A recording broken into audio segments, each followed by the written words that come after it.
I'm Tom Warner. I'm a professor of clinical neuroscience in University College London. I'm a clinical neurologist, but half my time is doing research, a lot of it into dystonia.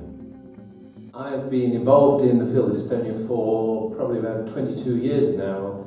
I was first introduced it as part of my PhD when I was working with Professor David Marsden and Anita Harding at the Institute of Neurology. And my role was to look for genes in dystonia, so I had to travel around the country in the UK, visiting families, examining people, getting to meet them, which was a fantastic experience to see the whole spectrum of dystonia. And then I worked in the lab trying to map and find genes, and that was really my first introduction, and really that's when I got the dystonia bug.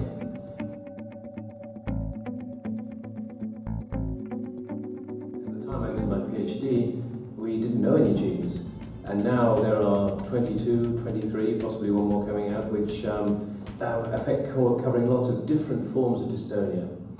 And one of the things I realized as I went through my research is that it's all well and good finding these genes, but the next step is to find out what they do. So in the last 10 years, the work that I've been doing and my group are doing are focusing on actually what happens in nerve cells, in the neurons, what these genes actually do when they're working normally, and what they do when there's a problem in the gene which leads to these genetic forms of dystonia. And the hope from studying these quite rare genetic forms of dystonia is we're going to learn mechanisms which we can then extrapolate to all the other forms of dystonia and hopefully lead us in the right path of finding better treatments.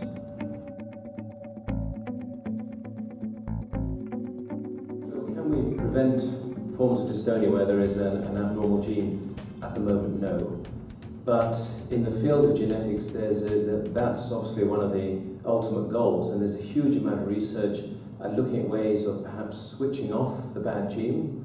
And we know that even for dystonia, we can do this in cell models, in cells grown in tissues. We know it's possible to keep the good gene working normally and switch off the bad gene. And certainly in other genetic diseases, that's beginning to translate into possible treatments. For dystonia, that's going to be trickier because we are still struggling about exactly which parts of the brain we should be switching genes on and off, and it may be we have to deliver a way of switching off the bad gene to a much bigger group of cells in the brain, so that's going to be technically more difficult.